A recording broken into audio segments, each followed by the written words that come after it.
Bismillahirrahmanirrahim. Assalamualaikum warahmatullahi wabarakatuh. Alhamdulillahirabbil alamin. Pada kesempatan ini kita akan membahas materi tentang mata kuliah rekayasa perangkat lunak berorientasi objek dengan subtema UML. Nah, untuk memahami UML, kita harus tahu dulu UML itu apa, ya. UML merupakan singkatan dari Unified Modeling Language, ya, atau standar bahasa yang intinya dia menggambarkan kebutuhan sistem, ya, kemudian digunakan untuk membuat analisis dan desain, dan juga digunakan untuk menggambarkan arsitektur, ya. Intinya dia di dalam atau untuk digunakan dalam aplikasi atau pemrograman yang berorientasi objek. Nah, untuk UML sendiri juga merupakan alat untuk pendokumentasian sistem aplikasi dan berguna juga sebagai blueprint sistem. Maksudnya di sini nantinya ada hubungannya sama pendokumentasian tadi, ya. Dari blueprint itu nantinya si pengembang itu akan mudah mengimplementasikan menjadi sebuah sistem. Nah, untuk UML, alat-alat yang bisa digunakan itu ada beberapa, ya. Alat di sini maksudnya adalah diagram, ya. Beberapa diagram tersebut digunakan untuk menggambarkan beberapa kegiatan, ya, beberapa proses, ya. Salah satunya misalnya use case diagram.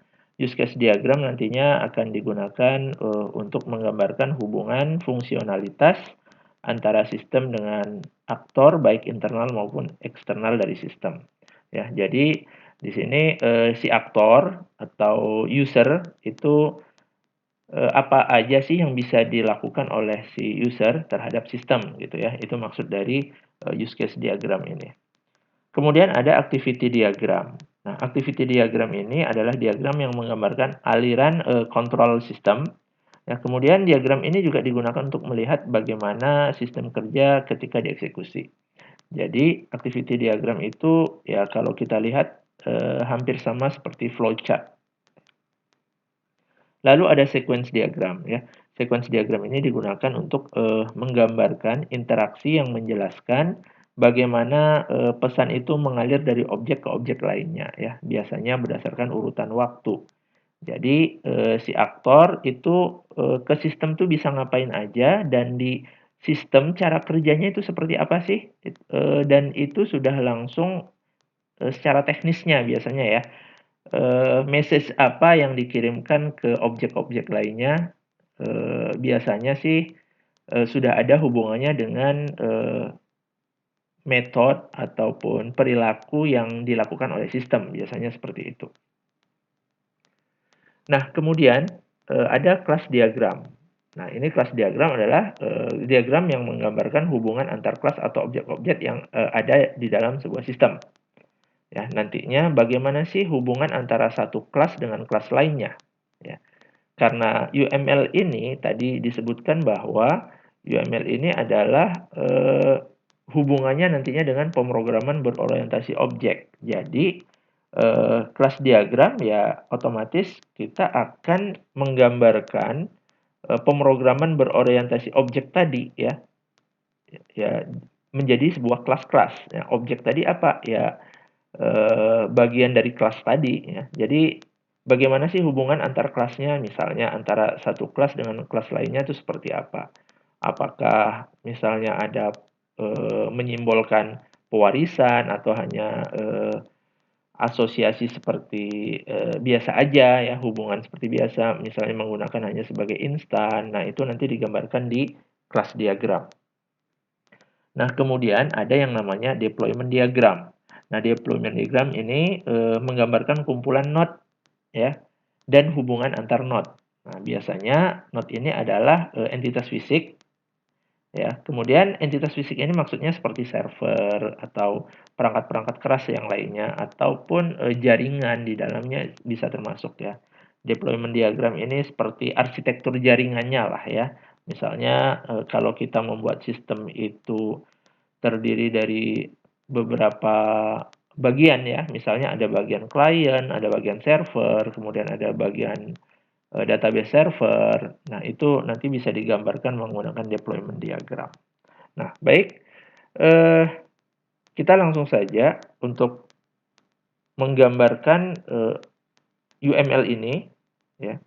Kita langsung ke use case diagram dulu. Nah, pertemuan sebelumnya kita sudah membahas tentang bagaimana use case diagram dan spesifikasi use case-nya. Nah, sekarang tinggal kita lakukan demonstrasinya saja, cara menggunakan atau cara membuat use case diagram seperti apa sih sebetulnya ya. Dan untuk membuat use case diagram atau umumnya UML itu sebaiknya menggunakan tools atau aplikasi yang memang dikhususkan untuk membuat UML. Jadi hindari aplikasi yang digunakan secara general ya. Bisa misalnya gini, aplikasi yang digunakan tidak khusus untuk UML ya, itu biasanya lebih penggambarannya hanya berupa simbol-simbol saja, tapi kita tidak bisa mengenerate menjadi sebuah coding atau framework yang kita bangun berdasarkan desain yang sudah dibuat ya. Tapi kalau kita menggunakan tools yang memang dikhususkan untuk membuat UML, biasanya sudah dilengkapi plugin ya, supaya bisa di-generate menjadi kerangka programnya. Misalnya kita ingin menjadikan program itu menjadi UML yang sudah kita bangun atau blueprint-nya tadi mau kita jadikan atau diimplementasikan dengan bahasa pemrograman tertentu, ya tinggal download aja plugin-nya, tinggal di generate, maka nanti dia akan menjadi sebuah kerangka program ya, kerangka program misalnya ada kelasnya apa, metodenya apa, itu tinggal kita isi aja ya. Jadi kita tidak repot lagi membuat dari awal. Nah, itu kalau kita menggunakan tools yang memang dikhususkan untuk membuat UML ya. Tools yang digunakan itu lumayan banyak ya, ada yang berbayar, ada juga yang free ya. Dalam hal ini nanti kita gunakan yang semi berbayar sebetulnya ya. Tapi ada versi yang free-nya, ya open source-nya. Jadi masih disediakan oleh vendornya. Ya, yang saya gunakan nanti adalah StarUML. Jadi StarUML ini adalah aplikasi yang digunakan untuk membuat UML dan sebetulnya ini saat ini sudah berbayar ya. Jadi tapi ada versi yang kalaupun tidak berbayar masih bisa digunakan ya, masih bagus lah, masih bisa digunakan. Baik. Nah, di sini kalau menggunakan StarUML banyak menu-menu yang bisa kita gunakan ya.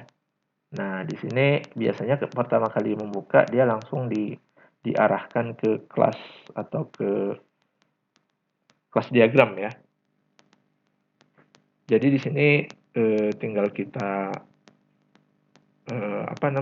kita ingin membuat pertama adalah use case diagram.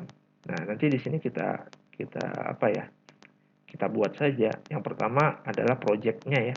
Ini masih untitled. Nah, nantinya misalnya kita ingin membuat yang sederhana saja lah. Ada kasus, contohnya membuat e-learning saja ya, e-learning di sebuah sekolah. Baik.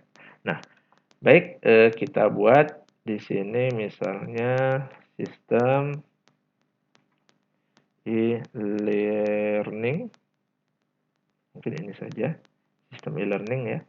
Nah, di dalamnya ada model, sebetulnya sudah bisa kita gunakan, tapi ini biasanya digunakan untuk kelas diagram. Nah, karena kita ingin membuat use case diagram, kita buat baru saja. Jadi biarkan saja nanti kita gunakan model ini untuk membuat kelas diagram. Ya, mau dibiarkan saja juga boleh. Ya, kita buat kelas diagram tersendiri, ya silakan saja. Ya, intinya tinggal kita tambahkan add saja, add model. Model ini kita buat saja namanya berarti secara umum itu use case diagram ya. Oke. Ya, ini untuk use case diagram. Nah, di dalam use case diagram nanti kita buat apa saja sih yang ada di use case diagram ini. Nah, di sini kita buat add diagram, kemudian pilih use case diagram. Nah, di sini sudah langsung membuat use case diagram satu. Sebaiknya kita ganti dan disesuaikan dengan use case diagram apa. Ya. Nah, di sini kita buat misalnya use case diagram e-learning. Oke. Nah, seperti ini ya. Use case diagram e-learning. Oke. Nah, baik. Nah, kalau mau didokumentasikan akan lebih baik ya. Use case diagram ini menjelaskan ya menjelaskan interaksi antara user atau aktor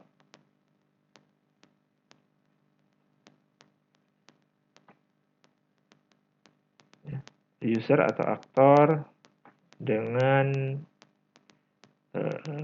sistem learning. Oke, itu saja sudah cukup ya. Baik. Nah, sudah. Nah, di sini kan sudah ada.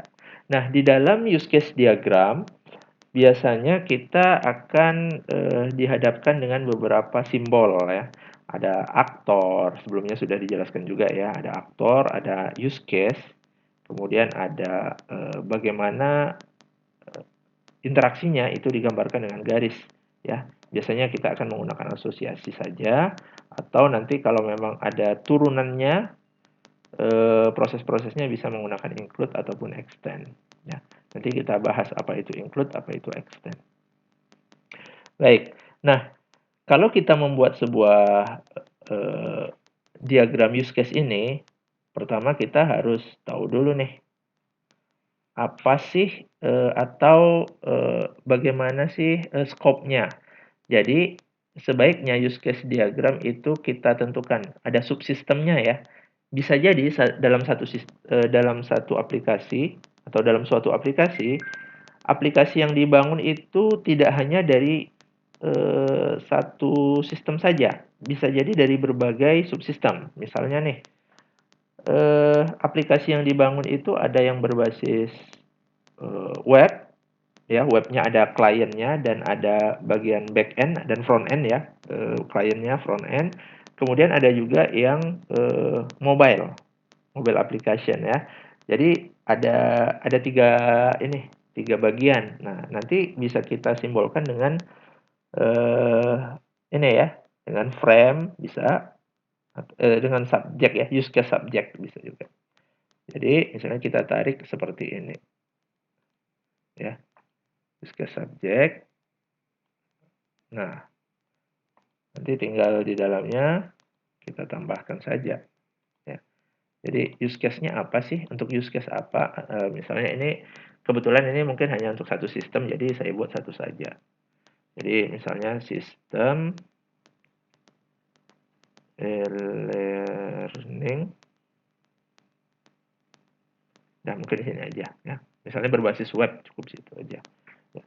Kemudian ada use case. Nah, ini nanti kegiatan ataupun aktivitas apa saja atau proses apa saja yang bisa dilakukan oleh sistem e-learning ini. Berarti untuk menjalankan ini kita butuh aktor. Ya. Kita buat aktornya dulu saja. Saya ambil yang simpel saja. Berarti kalau kita buat e-learning ada yang namanya aktornya itu guru, ya, ada juga yang siswa. Nah, itu aja. Sebenarnya ada satu lagi ya administratornya ya yang tertinggi.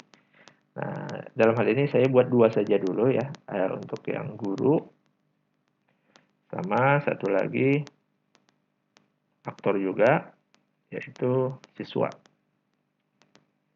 Nah, pertama, apa sih yang bisa dilakukan oleh guru? Nah, harus kita buat. Apa yang bisa dilakukan oleh guru? Misalnya kalau guru itu bisa kita ambil yang inti-intinya saja dulu. Menambahkan materi misalnya. materi ya, materi maksudnya di sini materi adalah subjeknya ya, materi atau subjek, mata pelajarannya gitu ya, bisa ditambahkan. Dan untuk e-learning berarti bisa menambahkan materi si gurunya. Nah, tinggal kita tambahkan bagaimana interaksinya dengan proses ini ya. Nah, cukup seperti ini aja ya. Pertama memberikan materi, oke, atau menambahkan materi. Nah, kemudian apa saja yang bisa dilihat? Melihat materi misalnya ya. Bisa. Nah, si siswa bisa melihat materi misalnya. Ini secara simpel saja ya. Jadi kalaupun ada yang kurang tepat nanti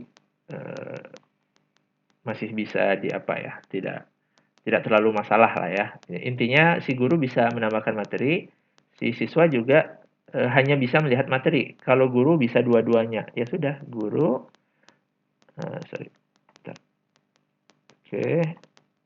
guru tarik saja. Nah, tapi si siswa itu hanya bisa melihat, tidak bisa menambahkan. Nah, maksud ini ya.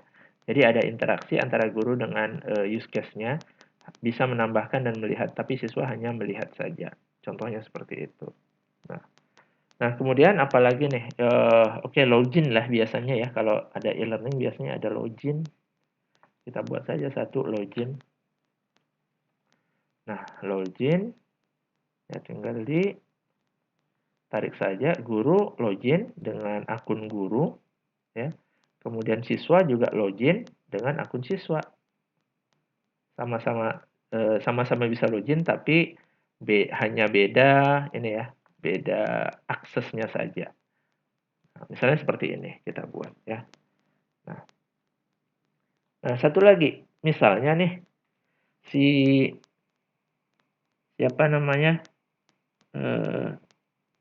si usernya atau guru dan siswa ini untuk login, apakah perlu mendaftar atau seperti apa? Kalau perlu mendaftar, berarti kita butuh yang namanya use case register ya, use case register atau pendaftaran. Nah, itu ya.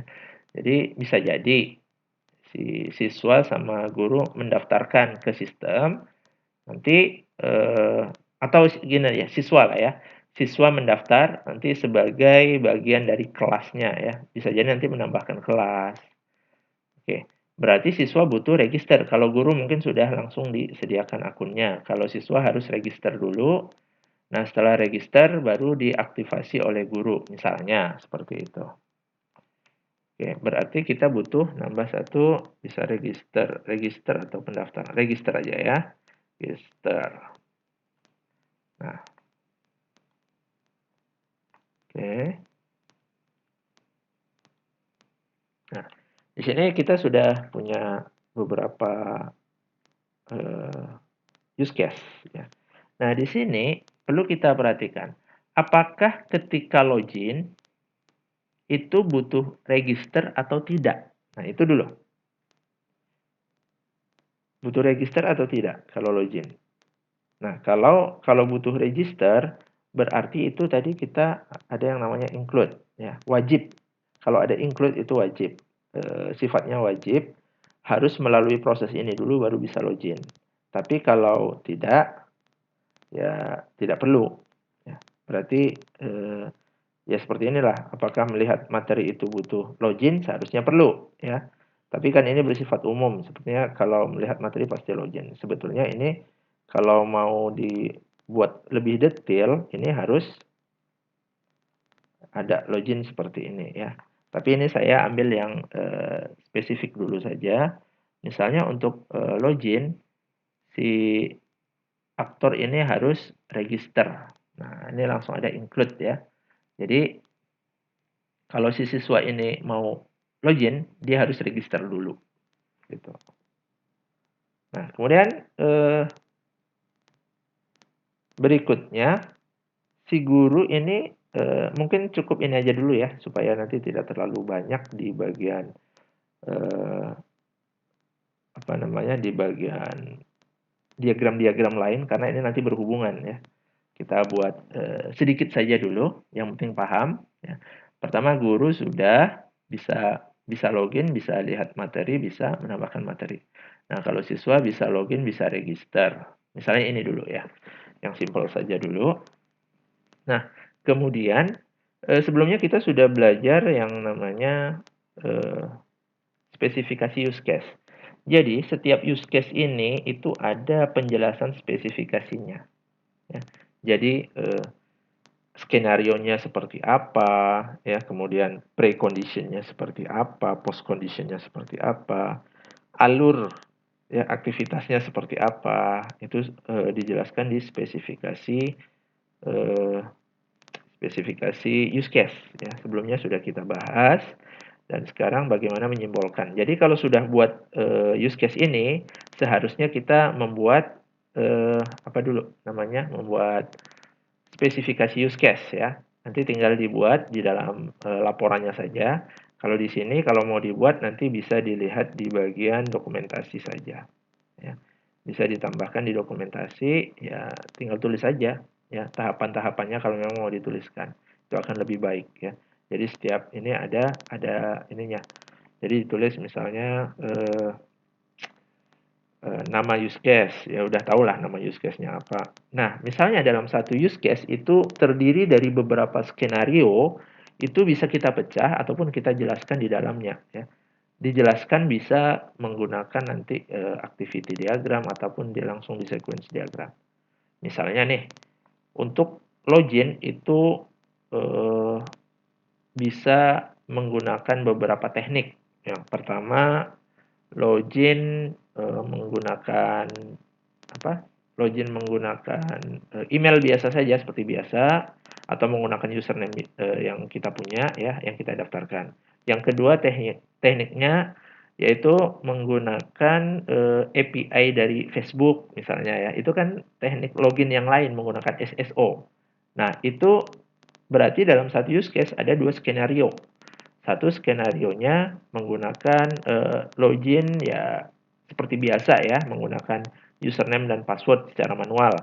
Kemudian yang kedua adalah proses loginnya menggunakan SSO yang dimiliki oleh Facebook misalnya. Nah, itu harus dijelaskan ya. Harus dijelaskan skenarionya apa ya. Itu harus dijelaskan. Misalnya ya udah jelasin aja skenario untuk login apa. Nah, kemudian ada nggak yang tadi use case yang berkaitan ya. Ya, contohnya ini, kalau mau login berarti kalau siswa itu harus register dulu. Nah, misalnya, berarti nanti dijelaskan. Ada skenario, kemarin sudah ada matriksnya atau tabel yang digunakan untuk menjelaskan use case skenario atau use case spesifikasi ya. Banyak istilahnya sebetulnya ya, tidak hanya use case spesifikasi, ada juga yang menyebutnya deskripsi use case ya. Tadi use case spesifikasi use case. Ya, kemudian juga ada yang menyebut skenario ya. Ya. Skenarionya tahapannya seperti apa? Ya, skenarionya itu maksudnya bagian atau bagian kecil dari sebuah use case. Nah, bisa dijelaskan di sini atau yang tadi kalau di laporan nanti dibuat ya mau dijelaskan di sini lagi juga nggak ada masalah. Nah, itu ya, itu untuk yang login, kemudian ada tadi register, melihat materi dan menambahkan materi. Nah, di sini juga ada extend. Extend itu hampir sama dengan include ya, butuh bisa melakukan yang lain tapi sifatnya opsional. Ya, kalau contoh di sini apa ya kalau yang opsional? Untuk ini bisa jadi extend ya, register karena untuk si guru ini sifatnya opsional ya. Tidak wajib. Kalau include ini wajib. Nah, itu nanti tinggal disesuaikan dengan kasusnya saja ya. Intinya kalau include itu wajib ya, si login ini wajib register. Tapi kalau extend sifatnya opsional, si login boleh tanpa proses ini jalan juga gitu ya. Tapi kalau yang include berarti ini wajib dilalui dulu baru bisa melakukan login. Nah, itu maksudnya include dan extend. Nah, nanti ada juga generalisasi. Nah, ini biasanya kalau di use case, kalau saya jarang menggunakannya ya. Biasanya ini lebih ke aktor. Misalnya ada guru, bisa jadi diturunkan, ada kepala sekolah, kemudian ada apa ya, ada atau guru BK, guru IPA, guru IPS, bisa jadi gitu ya. Itu namanya generalisasi atau penurunan sifat ya. Dia guru ya, tapi dipecah lagi, mungkin beda bidang gitu ya. Dan ada beberapa yang beda apa namanya, beda cara mengaksesnya, mungkin beda antara guru IPA dengan guru IPS. Nah, itu biasanya kita gunakan generalization ya. Nah, untuk memahami ini kita harus paham dulu konsep dari pemrograman berorientasi objek ya. Jadi ada kelas ya, pewarisan ya, atau inheritance, berikutnya ada polymorph, itu harus paham dulu. Baru kita mudah memahami bagaimana yang namanya generalization atau ini tadi inheritance ya. Kalau mau dibuat silakan, kalaupun tidak berarti harus dibuat satu-satu. Misalnya guru IPA, guru IPS kalau memang perannya beda. Kalau sama ya sudah jadi aja satu guru. Nah, tapi nanti biasanya yang generalization ini atau apa ya sifatnya itu pewarisan itu kalau ada berarti memang harus digunakan nanti di bagian kelas diagram itu biasanya ada ya dan sering digunakan. Tapi kalau di use case kalau saya biasa jarang menggunakannya kalau tidak ada kasus-kasus yang memang harus menggunakan generalization ini tadi. Contohnya ya kayak tadi ya ada guru IPA atau IPS. Baik. Nah, kemudian kalau ini sudah selesai berarti tadi kan sudah kita buat di sini ya skenario dan lain-lain. Selanjutnya kita akan membuat sebuah diagram proses ya di dalam use case. Nah, setiap use case ini harus dijelaskan tadi ya bisa menggunakan yang namanya spesifikasi use case. Di dalam spesifikasi use case sebetulnya ada yang namanya activity diagram. Ya, activity diagram itu untuk menjelaskan spesifikasi use case tadi. Jadi kalau kita membuat login misalnya ya, untuk menjelaskannya seperti apa? Ya sudah, kita klik kanan saja, add, kita pilih add. Nah, tadi kan pertama kita buat ini dulu ya, use case diagram. Nah, berikutnya kita masuk ke yang namanya activity diagram. Yaitu diagram yang menggambarkan aliran kontrol sistem. Ya, seperti membuat flowchart ya. Tahapannya seperti apa sih kalau kita menggunakan melakukan proses login ini. Nah, jadi penjelasannya itu menggunakan salah satunya diagram activity. Ya. Oke. Nah, untuk diagram activity, dia otomatis membuat seperti ini ya, login activity 1. Nah, ini sebaiknya kita buat activity diagram apa gitu ya. Pertama activity diagram login. Nah, sama seperti skenario tadi ya, activity diagram itu disesuaikan dengan jumlah skenario. Misalnya kalau dalam satu use case itu lebih dari skenario, berarti activity-nya juga lebih dari satu. Intinya satu use case itu bisa lebih dari satu diagram activity. Baik, ini activity diagram login. Ya, silakan dijelaskan saja di bagian ini.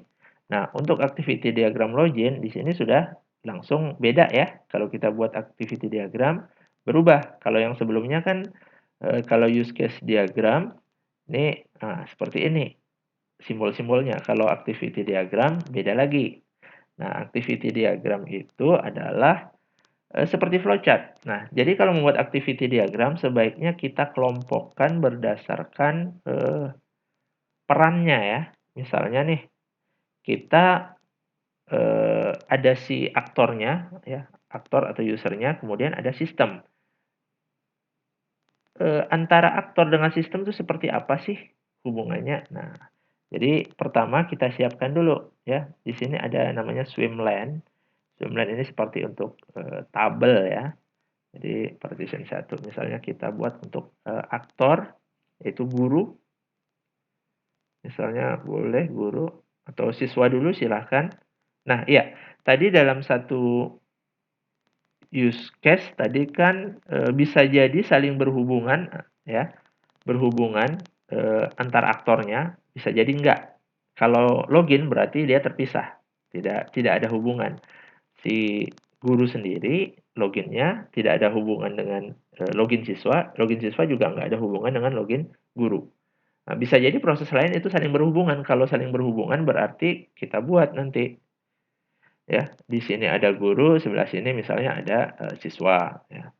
Nah, mungkin seperti ini aja, kemudian kita lebarkan biar lebih luas. Kemudian kita buat swimlane satu lagi, sistem.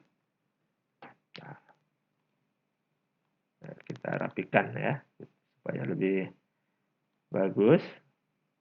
Nah, ini kita buat untuk yang login ya, login guru. Login guru atau siswa, kalau prosesnya sama boleh jadikan satu, guru garis miring, siswa, itu boleh. Oke, mungkin nggak bisa, guru atau siswa. Kayak gitu. Nah, apa yang harus dibuat di activity diagram? Pertama, pasti ada yang namanya inisial ya, atau initial state ya. Di initial state atau startnya biasanya mulai dari guru atau siswa. Ya. Ngapain sih guru atau siswa ini? Ya, baik, baru actionnya. Actionnya, misalnya nih, kan ini login, berarti actionnya si guru adalah membuka halaman atau form login ya, membuka form login lah, mungkin lebih pasnya form login. Nah, seperti ini, membuka form login. Nah, kemudian ketika membuka form login, ini kita tambahkan control flow-nya, tarik saja. Oke. Nah, ketika membuka form login, apa sih respon dari sistem? Nah, gitu ya. Responnya misalnya kalau membuka sistemnya itu menampilkan form login. Nah, sudah tuliskan saja. Jadi seperti flowchart, memang seperti flowchart. Menampilkan form login. Nah, oke. Berikutnya berarti ini alirannya dari ini membuka, maka responnya adalah menampilkan. Menampilkan berarti mengembalikan lagi ke guru atau siswa. Apa yang dilakukan setelah menampilkan form login?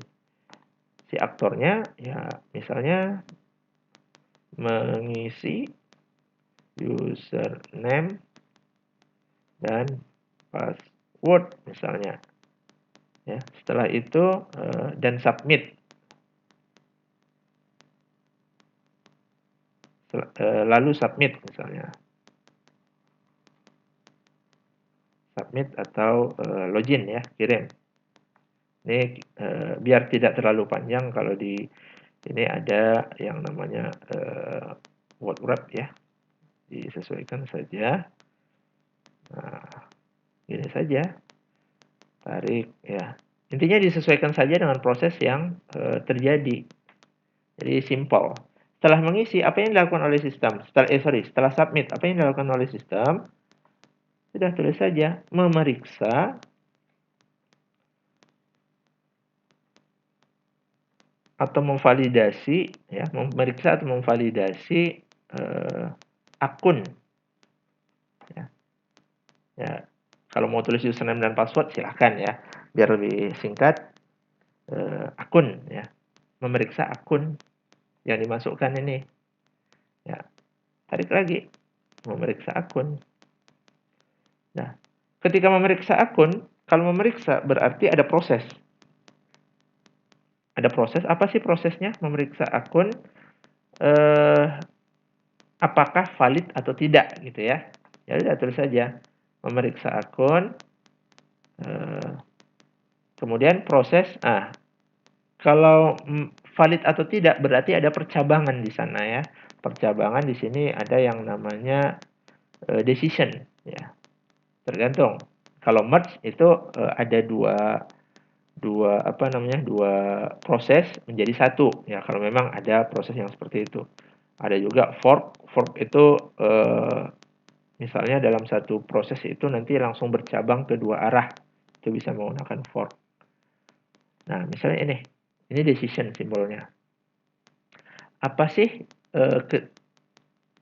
yang dilakukan ketika memeriksa akun? Ya dia akan mengecek nih ya. Nah, kita buat apakah bisa ditulis atau tidak di sini.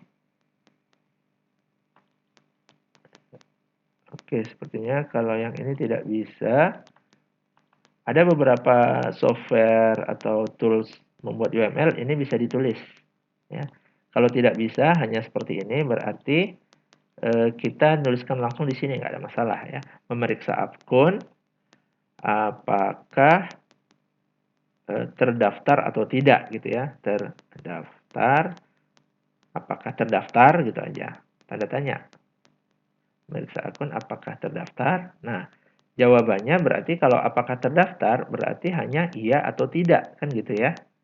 Ini saya rapikan dulu. Oke. Nah, jawabannya hanya iya atau tidak. Kalau iya apa yang terjadi, kalau tidak apa yang terjadi. Nah, itu harus kita bayangkan dulu. Nah, pertama, kalau dia gagal, apa yang terjadi?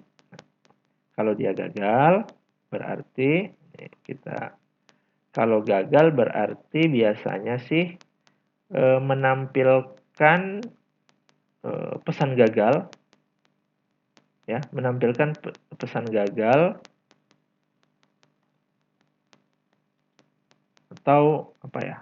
Kalau mau dibuat sih langsung boleh. Ini bisa jadi menampilkan halaman login kalau gagal ya. Menampilkan pesan kesalahan ya. Dan diarahkan ke form login kembali. Oke, misalnya seperti ini.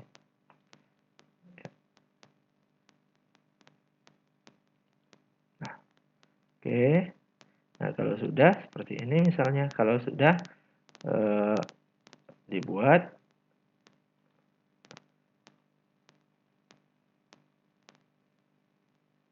login. Ini kalau kurang panjang tinggal ditambahin aja ya, tarik. Oke.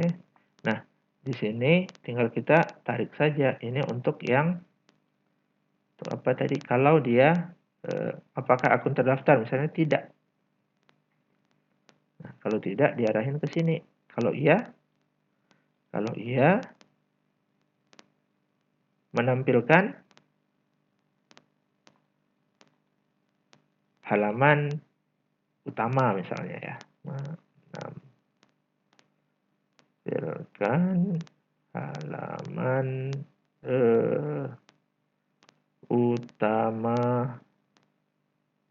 utama misalnya. Utama masing-masing. Kalau guru halaman utama guru, kalau siswa halaman utama siswa. Nah, itu kalau sama ya. Tapi kalau beda ya dibedakan cara ininya, pembuatan activity diagramnya. Maksudnya beda dari sisi ininya ya. Kalau halaman utama guru sama halaman apa ya? Kalau bisa dibilang nih bedanya dari sisi prosesnya beda, nah itu harus dibedakan. Tapi kalau prosesnya sama, hanya isinya yang beda itu bisa disatukan. Oke, kita rapikan. Nah, ini untuk yang iya. Menampilkan halaman utama. Ini untuk iya. Nah, sudah selesai. Nah, tapi kita belum selesai sampai di sini. Pasti ada yang namanya terminasi. Udah selesai ini ya dalam satu proses activity diagram harus diakhiri dengan final state. Ya, ada initial state, ada final state. Nah, final state simbolnya ini. Ya, setelah baik dia sukses loginnya ataupun tidak, dia diarahkan ke final state atau end ya. Ini simbolnya. Nah, ini kalau mau dirapikan boleh ya. Nah, bisa dipatahkan ini bisa ya. Biasa rata-rata bisa seluruh aplikasi UML biasanya seperti itu. Ya, ini tinggal dipatahkan juga. Ya, diarahkan ke sini. Dia lebih rapi. Ya, jadi tinggal disesuaikan saja. Nah, untuk membuat use case activity diagram sebenarnya hanya seperti itu saja. Jadi saya kira tidak terlalu sulit untuk membuat yang namanya activity diagram. Ya. Baik, nah ini activity diagram itu baru untuk login selesai. Nah, untuk yang lainnya nanti silakan dieksplorasi lebih lanjut. Ya. Bagaimana kalau dia tadi register? Ya, berarti register kalau yang ada di use case diagram berarti yang yang aktor yang bermain di dalamnya hanya siswa. Berarti di dalam sini bukan guru dan siswa tapi hanya siswa saja. Nah, baik. Nah, ini baru untuk yang login. Nah, ya. Kemudian kita langsung ke diagram lain lagi ya. Tadi kan sudah use case diagram ya. Kemudian ada ini activity diagram. Nah, kemudian kita lanjut ke diagram yang berikutnya adalah sequence diagram. Ya. Nah, oke, untuk sequence diagram itu masih untuk menjelaskan si use case diagram ya. Klik kanan atau langsung di bagian ini juga boleh. Klik kanan, pilih sequence diagram, otomatis dia akan menambah ya, interaction diagram ya, karena sequence diagram ini termasuk sub besarnya itu adalah interaction diagram. Nah, jadinya seperti ini, tapi belum nih, ini hanya kerangkanya kurang lebih seperti ini, sequence diagram. Seperti biasa, jadi kita buat sequence diagram untuk apa? Untuk login. Nah, jadi sequence diagram itu sebanyak activity diagram. Jadi kalau kita menyesuaikan atau memvalidasi sudah belum sequence diagramnya kita buat, ya kita lihat saja activity diagramnya. Kalau ada berarti sequence diagramnya harus dibuat. Nah, baik. Nah, ini sequence diagram login. Nah, kita masuk tadi sequence diagram dulu. Kita harus paham dulu. Diagram yang menggambarkan interaksi yang menjelaskan bagaimana pesan mengalir dari objek ke objek lainnya. Ya. Dari kalau yang tadi, yang activity diagram itu kan kayak flowchart ya. Nah, kalau di sequence diagram itu alirannya itu seperti ini. Menjelaskan objek apa saja sih yang digunakan di dalam proses tersebut ya. Lebih teknis lagi. Misalnya kelas-kelas apa saja sih yang digunakan di dalam proses tersebut ya. Proses login tuh kelas-kelasnya apa saja. Jadi kita sudah harus berpikir jauh ke depan, kurang lebih kelas-kelas yang akan kita buat tuh kelas apa. Nah, dalam hal ini berarti kita harus sudah memahami beberapa konsep ini ya, beberapa konsep framework lah ya. Kalau kita membuat sebuah aplikasi kan biasanya kita menggunakan framework atau menggunakan konsep dari framework yang ada. Ya, bisa jadi misalnya kita menggunakan konsep MVC ya, Model View Controller.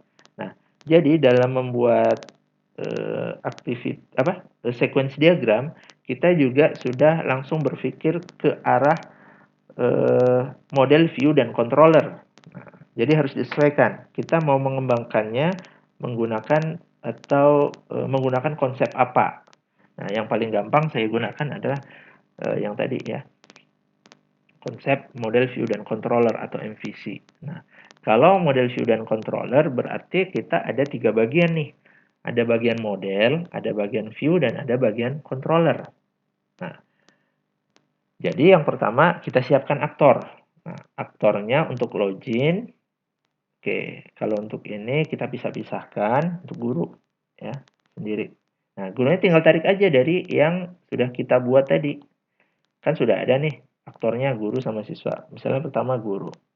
Guru itu ngapain sih?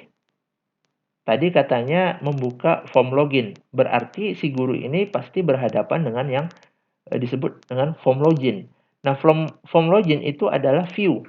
Kalau di dalam konsep model view dan controller, view. Ya.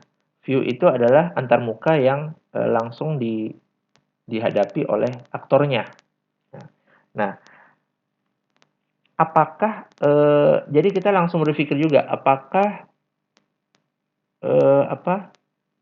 form itu nantinya akan menjadi sebuah kelas atau tidak. Kalau memang bukan sebuah kelas, hanya berupa tampilan biasa aja, hanya sebuah antarmuka saja, bukan sebuah kelas, kita bisa menggunakan lifeline yang ada di sini saja. Tapi kalau tidak, sebaiknya kita nanti langsung membuat membuat atau menyiapkan kelas-kelas yang mau digunakan di sini. Itu akan lebih baik. Sebetulnya kita bisa menggunakan lifeline di sini semuanya ya. Itu bisa kita gunakan. Tapi nanti dalam pengembangan selanjutnya jadi 2 kali kerja sebetulnya. Nah, ini misalnya kita buat form login. Boleh ya, saya buat form login. Nah, apa sih yang dilakukan oleh guru terhadap form login? Nah, bahasanya tadi membuka ya, guru membuka form login. Berarti ada message ya di sana ya dari guru ke form login. Apa yang dilakukan dari guru ke form login? Misalnya form login ini kan bukan kelas, jadi tidak perlu metode. Ya, kita tulis saja message-nya adalah bisa jadi open atau yang lebih simple saja. Ya, satu open form login maksudnya ya. Nah, kemudian ketika open dia kan akan menampilkan form login ya. Dan si guru ini akan mengisi. Nah, apakah ketika form login ini dibuka dia akan langsung memproses sesuatu? Kalau iya, berarti kita lihat dulu apa sih yang diproses dan kelas apa sih yang memprosesnya. Nah, kalau ada berarti dibuat langsung. Tapi kalau belum, misalnya interaksinya hanya dengan form login saja, prosesnya di sini semua open, dia menampilkan. Ya sudah, open di sini pasti menampilkan ya, setelah open apa yang terjadi. Nah, si user ini mengisi username dan password ya tadi dan submit ya, boleh. Tunggu, ini kurang ke sini ya. Nah, oke, ini sudah. Sorry, ini harusnya dipisah, sebaiknya dipisah sih. Jadi jangan dempet karena tadi yang namanya sequence itu berdasarkan waktu. Oke, saya undo dulu ya. Mungkin saya pisahin saja. Jadi istilahnya dipisahin waktunya. Itu kan waktu terpisah, bukan langsung diproses. Tapi di sini nggak bisa ya. Nggak ada masalah sih. Tapi ini biasanya berdasarkan waktu. Kerjakan ini dulu, udah selesai. Nah, biasanya ini seperti ini biasanya ya. Oke, dipisah. Jadi ini bukan kejadian yang langsung terjadi dua-duanya proses. Jadi terpisah. Selesai ini, proses lagi. Nah, kalau langsung jadi satu, otomatis dia jadinya berbarengan ya, prosesnya berbarengan. Itu mungkin konsepnya lebih mudah dipahami seperti itu. Tadi ini mengisi form login saja ya. biar lebih singkat.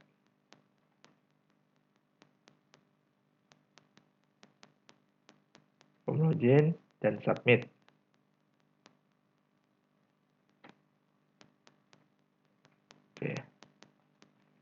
Oke, mengisi form login dan submit. Nah, ketika mengisi form login dan submit, kita butuh atau di program atau di aplikasi butuh apa sih sebetulnya? Nah, itu harus kita pikirkan dulu. Sebetulnya kita bisa langsung menggunakan ini ya, Lifeline langsung kita seperti tadi ya. Tapi tadi nanti akan kerja 2 kali ketika kita membuat kelas diagram. Jadi sebaiknya kalau membuat sequence diagram kita sudah langsung berpikir nih kelas apa sih yang terkait di dalam sequence diagram login ini. Jadi udah kita pikirkan ya. Jadi kalau kita anggap ini view, kalau menggunakan konsep MVC berarti model sama controller berarti sisanya ya. Ada controller, ada model. Controller itu untuk memproses ya, untuk kontrolnya, model itu sebagai penyedia datanya. Nah, jadi nantinya model itu bisa kita jadikan menjadi apa ya? Menjadi kelas diagram yang untuk representasi datanya ya. Arahnya ke database nanti.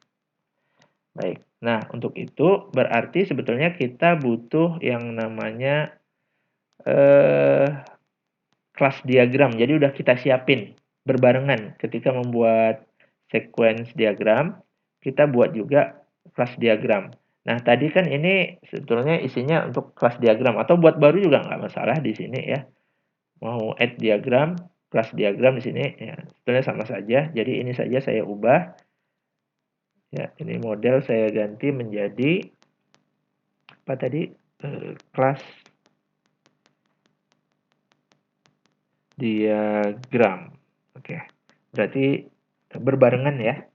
Kelas diagramnya langsung. Nah, di sini boleh tulisannya main atau karena kelas diagram biasanya hanya satu saja. Jadi cukup main saja juga boleh. Nah, untuk kelas diagram kita tadi kan mikirnya ada 3 bagian. Ada model, ada view dan controller. Mungkin akan lebih baik langsung kita apa namanya? Kita pisah-pisahkan. Nah, kita buat package di sini. Jadi akan lebih mudah. Oke, package-nya itu ada model ya, boleh. View. Nah, itu tadi apakah view mau kita buat sendiri kelasnya atau tidak? Karena tadi hanya berupa tampilan seperti kalau kita membuat halaman HTML dan sebagainya itu kan bukan kelas. Jadi sebetulnya tidak perlu kita jadikan apa namanya? Kelas diagram juga nggak ada masalah ya.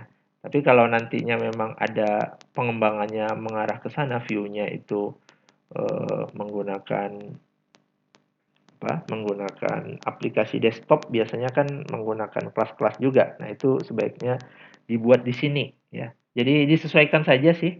Berarti kalau mau buat di sini yang tadi di sequence diagram itu sebaiknya tidak ngambil dari Lifeline tapi langsung dari sini tadi ya. Nah, pertama kita buat model. Saya pindahkan ke sini aja. Nah, tadi kan ada view, model, dan controller. Kalau view kita biarin lah dulu ya. Dianggap view-nya itu kita ambil dari Lifeline langsung tadi. Nah, untuk berikutnya adalah controller. Controller. Oke. Nah, di sini nanti kita masukkan kelas-kelasnya. Pertama, kita fokus ke controller saja dulu.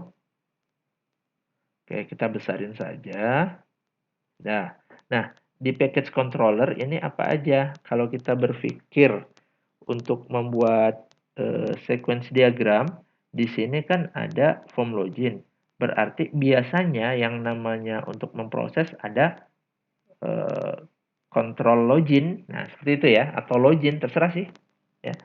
Tapi biasakan membuat supaya seragam. Ya, intinya seragam. Pertama ada form login. Oke, saya buat aja login controller juga boleh. Ya, kita balik ke sini. Mungkin ini ada baiknya saya ganti namanya ya. Supaya kelihatan di sini jangan main kelas diagram. e-learning. Oke, itu ya, biar kelihatan. Baik. Nah, untuk pertama berarti ada login controller. Ambil kelasnya, kita letakkan di dalam sini. Nah, pastikan dulu. Nah, sekarang kelas ini belum masuk ke controller. Ya, masih di luar dari package controller. Caranya gimana? Tarik aja, nanti ada tandanya seperti itu. Ya udah, lepas aja, baru tarik-tarik. Udah, nggak apa-apa. Nah, udah di dalam sini. Nah, tinggal kita ganti namanya tadi apa? Login. Login C sajalah controller ya. Nanti model login M boleh. Login C, maksudnya login controller. Supaya lebih ringkas penulisannya. Kita siapin aja dulu. Ya, nggak perlu kita tambahin metode dan sebagainya. Kita siapin aja dulu.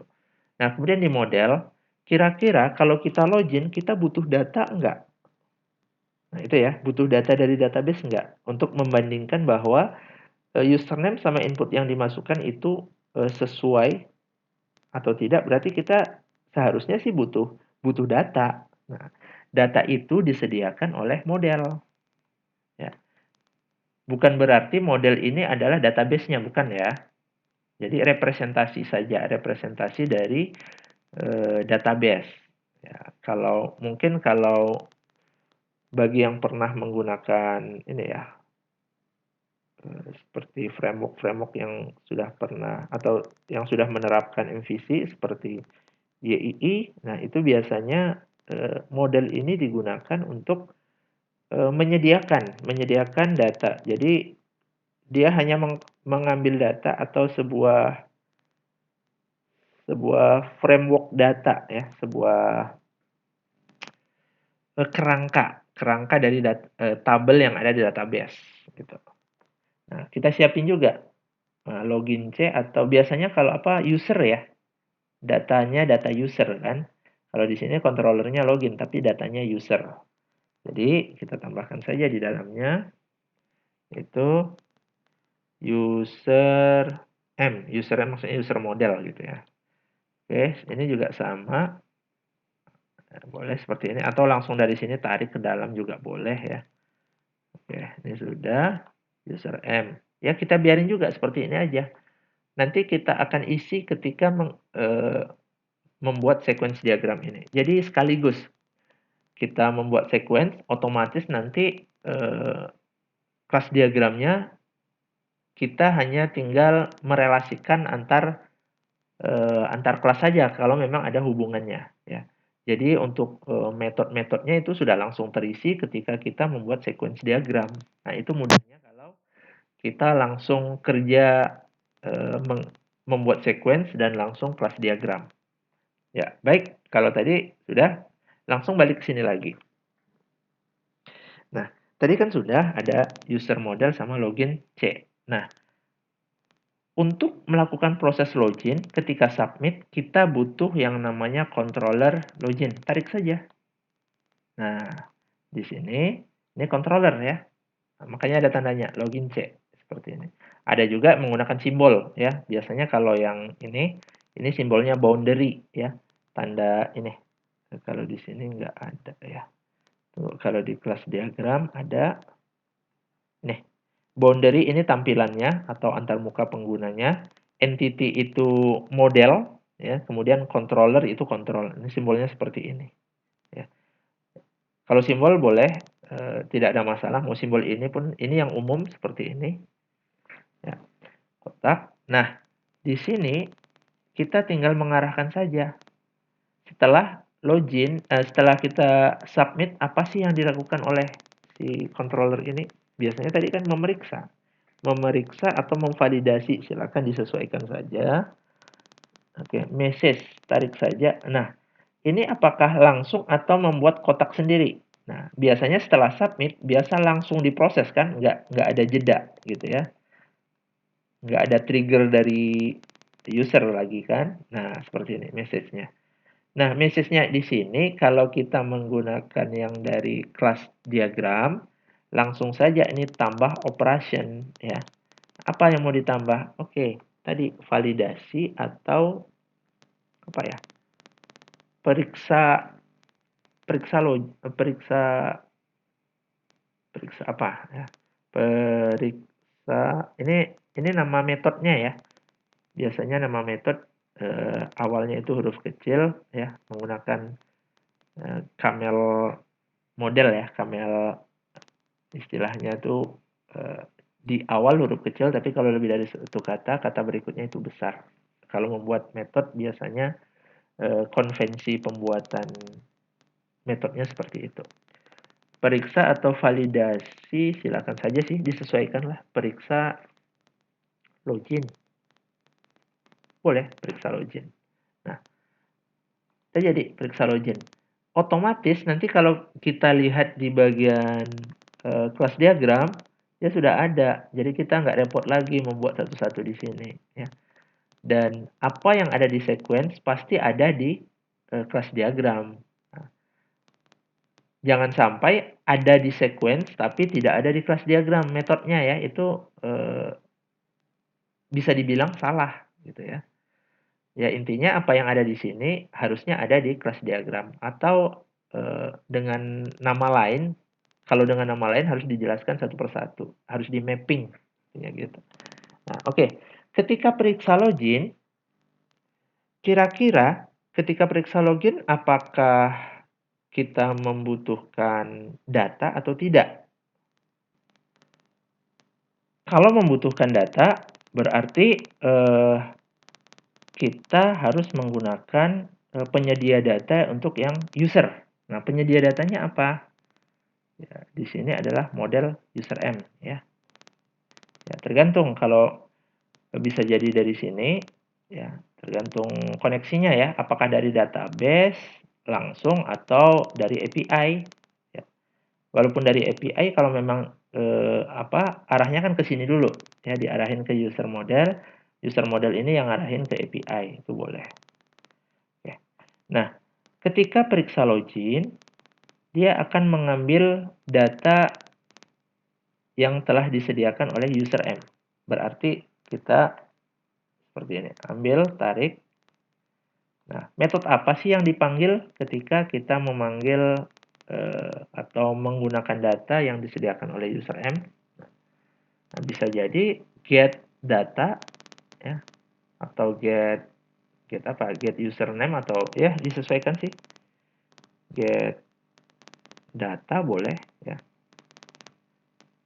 Get data, ini harusnya yang ini ya, tambah.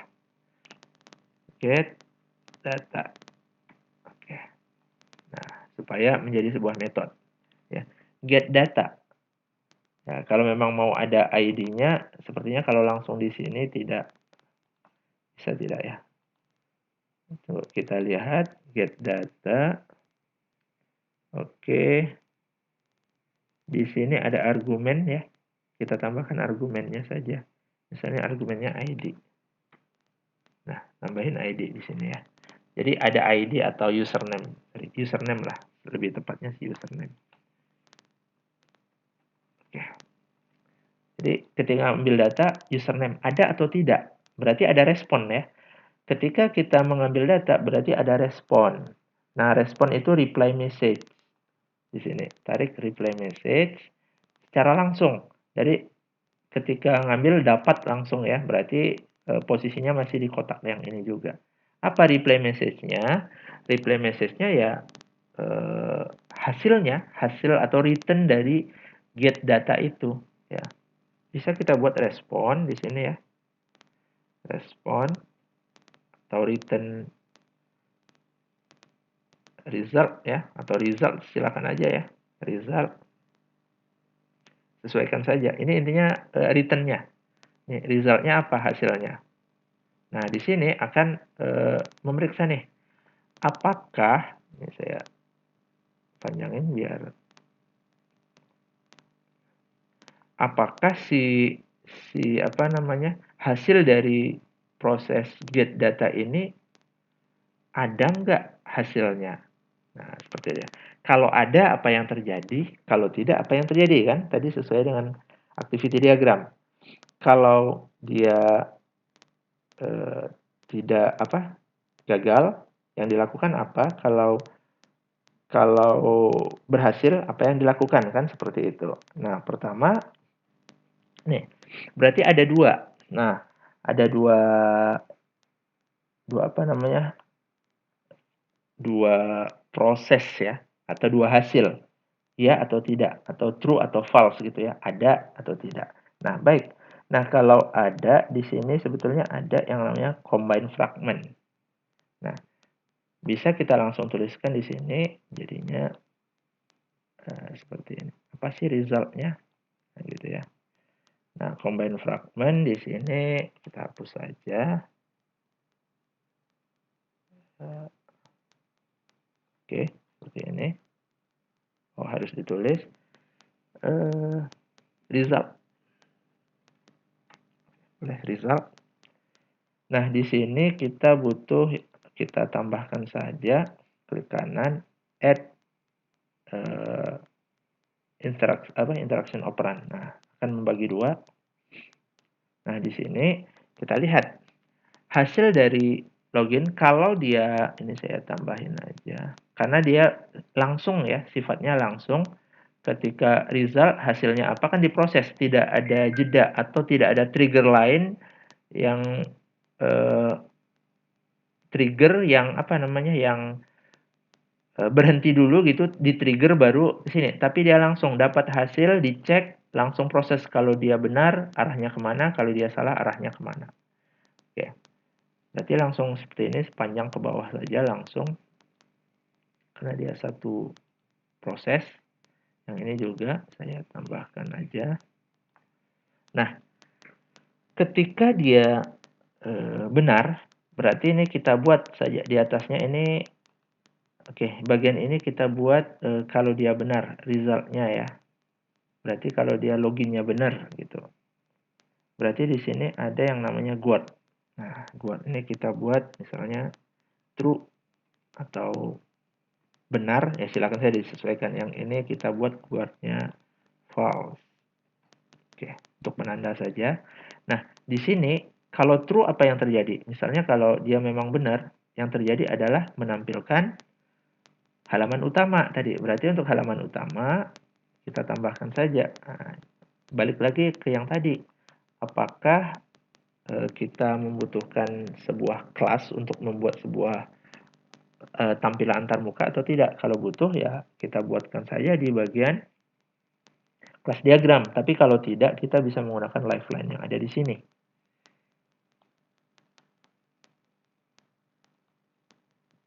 Oke, ini saya buat halaman utama ya. Oke, halaman utama.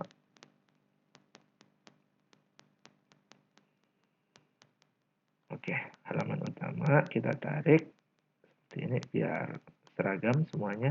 Nah, kalau true maka reply message ya. Ini reply message ya, bukan message, tapi reply. Apa yang terjadi ketika prosesnya benar.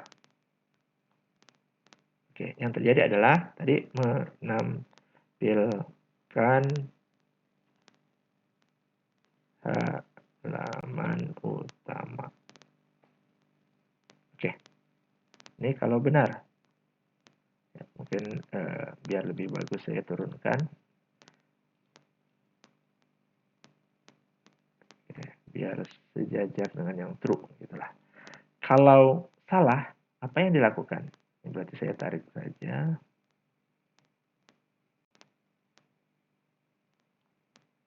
Oke. Kalau salah, apa yang terjadi?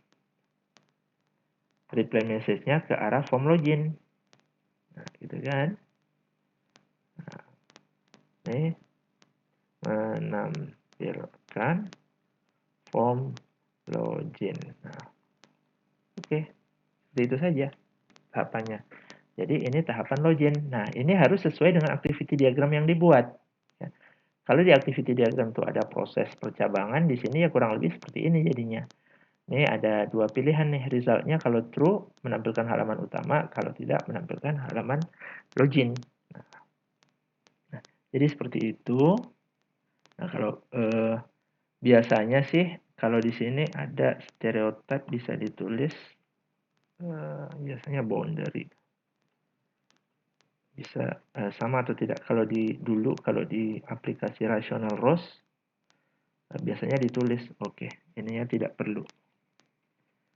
Bisa ditulis seperti ini. Ini boundary ya. Jadi melambangkan dia adalah sebuah bentar, ini saya tarik. Ini merupakan antarmuka pengguna gitu ya. Nah, ini stereotype-nya ini adalah controller.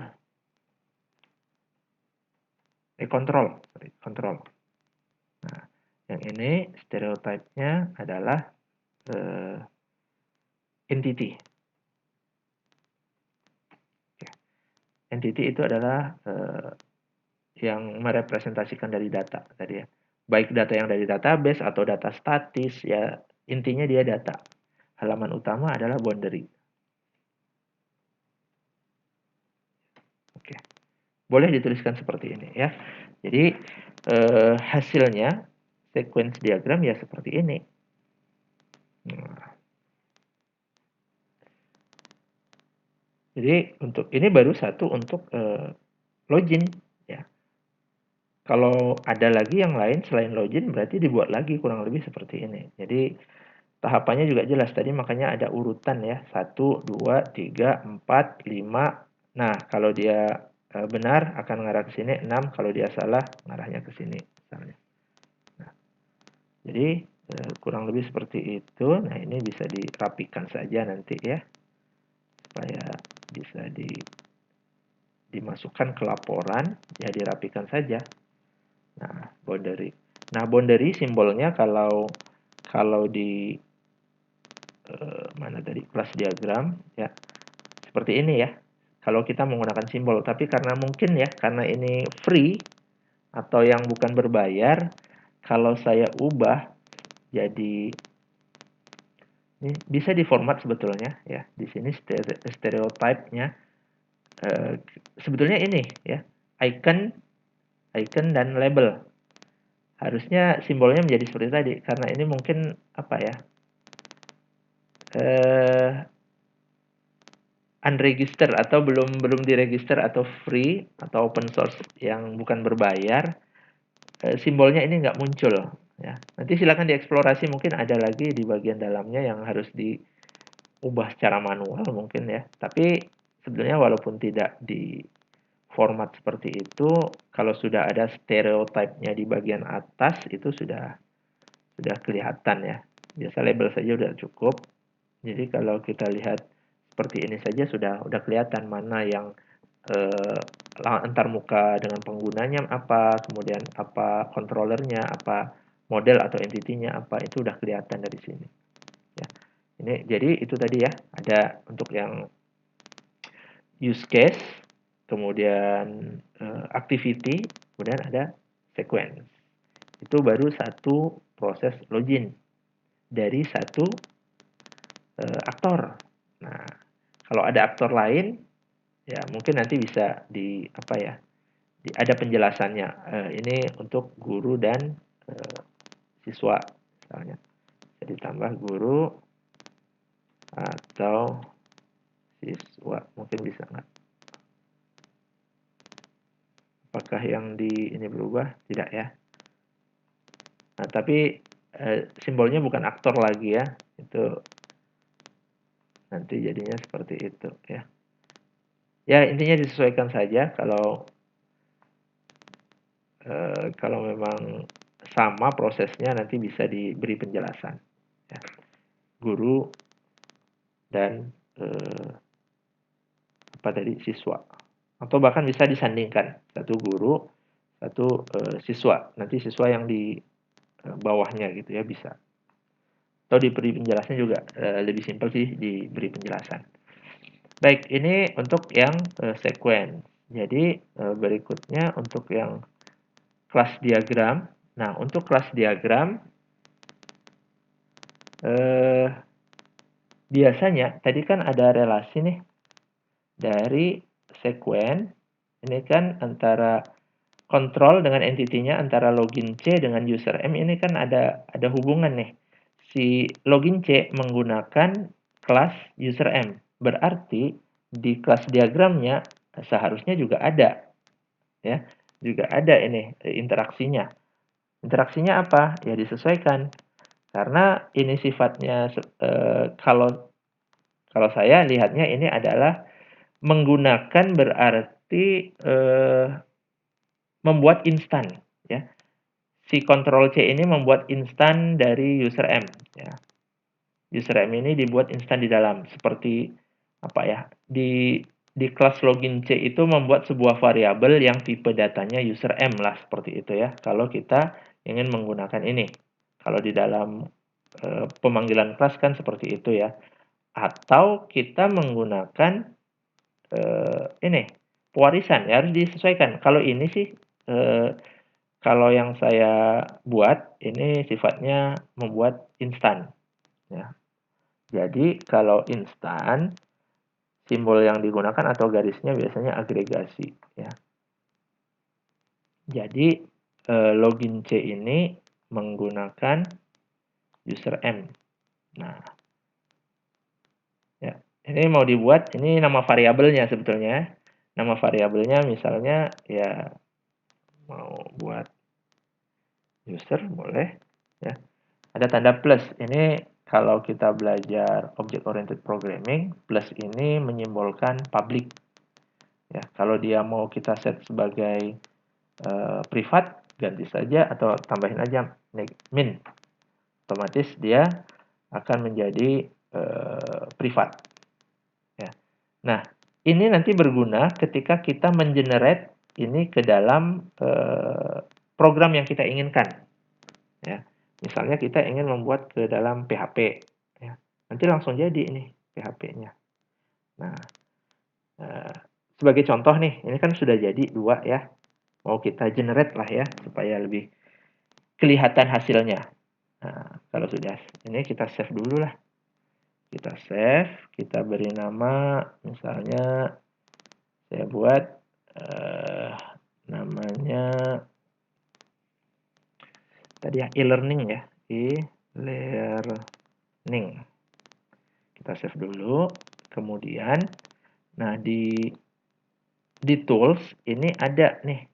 Kalau belum ada, biasanya harus diinstal dulu melalui plugin. Ya, kalau di StarioML ada pluginnya, tinggal di-download saja, nanti muncul. Kita mau jadikan desain ini ke bahasa apa? Ya, misalnya ya, contohnya ke PHP lah. Yang karena ini ya, karena dia e-learning kan, berbasis web, jadi saya gunakan PHP misalnya seperti itu. Oke, kita generate. Nah, kita generate, kemudian yang mana sih yang mau kita generate? Kelas diagram ya, yang bisa kita generate itu yang kelas diagram. Oke, sudah seluruhnya yang ada di kelas diagram, berarti model sama controller akan di generate. Oke, nah kita tentukan foldernya di mana. Misalnya di sini, oke, select folder, atau kita buat folder sendiri, hasil generate. Oke. Hasil generate PHP ya. Boleh. Oke. Select folder. Nah, ini sudah langsung terbuat tadi ya. Kita cek di hasil generate PHP tadi. Nah, ini kelas diagram. Nah, ada langsung controller sama model. Kita lihat controller. Nah, ini jadinya login PHP. Saya buka pakai ini saja. 14++. Nah, hasilnya jadi seperti ini ya. Kelas login C. Ini ada konstruktornya, kemudian ada metode periksa login. Nah, makanya tadi sebaiknya setiap kita membuat metode, sebaiknya kita tuliskan keterangannya. Jadi ketika kita buat, di sini akan muncul. Nah, itu gunanya pendokumentasian tadi ya. Jadi kalau kita buat di bagian ini ya, ini atau lewat sequence diagram juga boleh. Kan ada di sini ya. Periksa login. Nah, di sini kan ada dokumentasi. Kita buat dokumentasinya. Periksa login, metode ini digunakan untuk memeriksa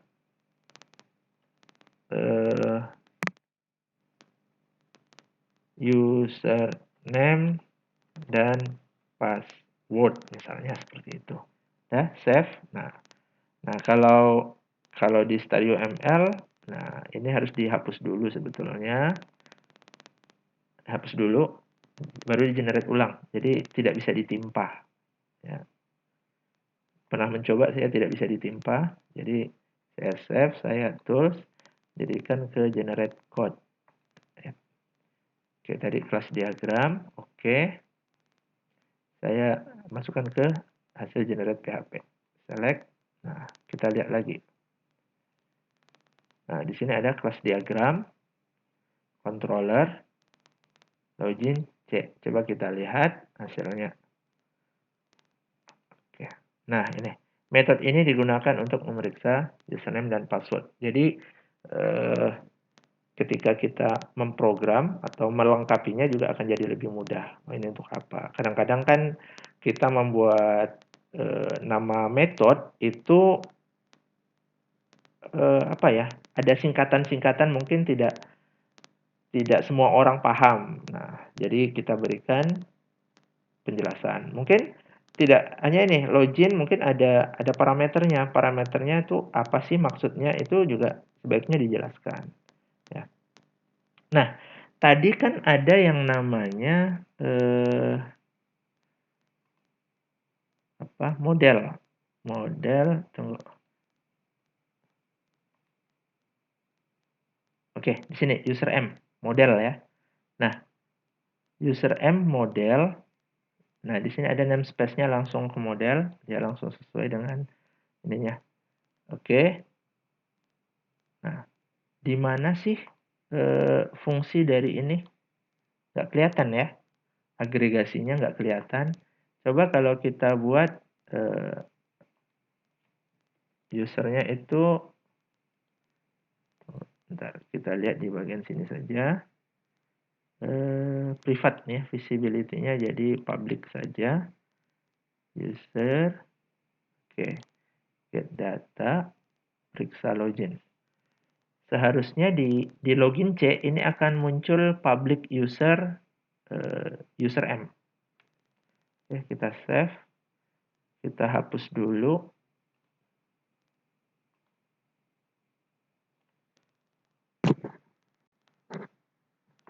Oke, kita generate lagi.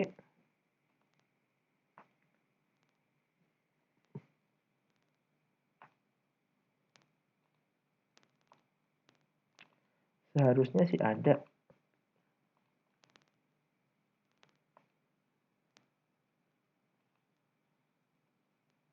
Ada ya. Harusnya di sini ada yang user tadi ini. Ya. Sepertinya ada generate composition, generalization. Sepertinya agregasi benar atau kebalik. Kita lihat dulu yang di model.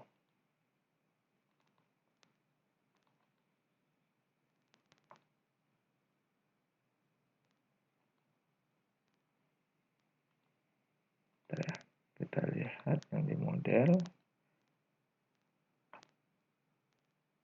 Oke, tidak ada. Kalau yang di controller,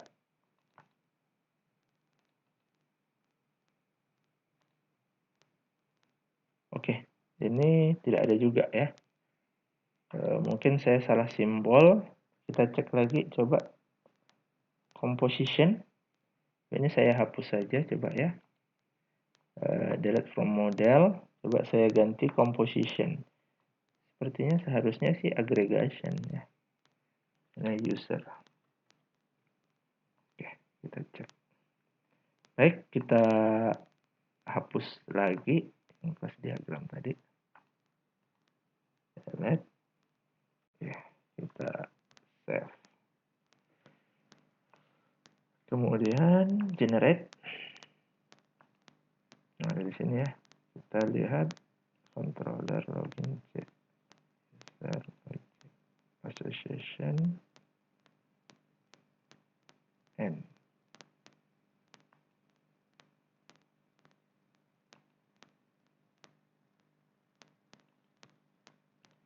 Kita lihat lagi hasilnya, controller login.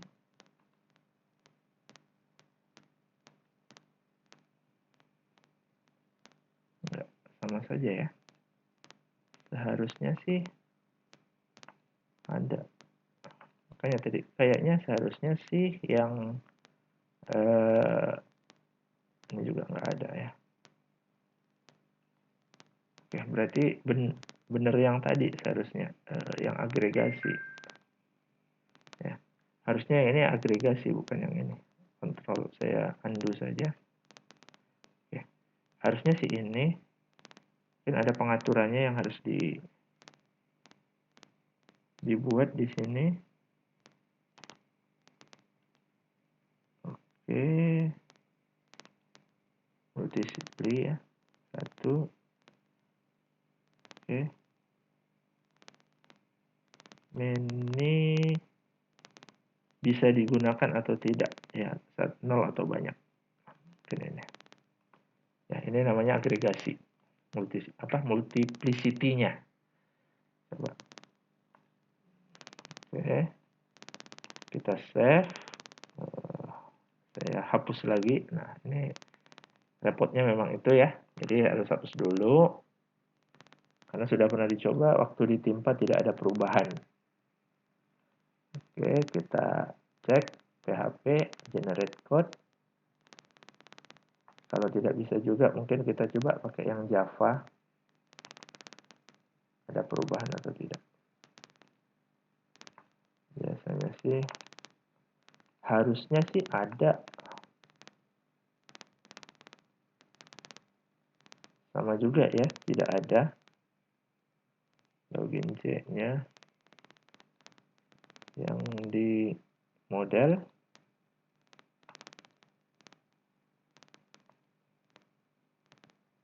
Oke, tidak ada juga. Seharusnya yang kalau mau dituliskan maksud dari agregasi tadi itu jadinya seperti ini. Ya, karena dia public di atas ini. Public user n user. Nah, ini maksudnya tadi yang agregasi tadi itu. Harusnya muncul ini. Mungkin saya kurang tahu juga nih ya, ada kesalahan di mananya. Oke, coba saya jadikan ke Java. Generate code. Oke. Kemudian saya generate sendiri, namanya hasil generate Java. Oke, kita lihat hasilnya.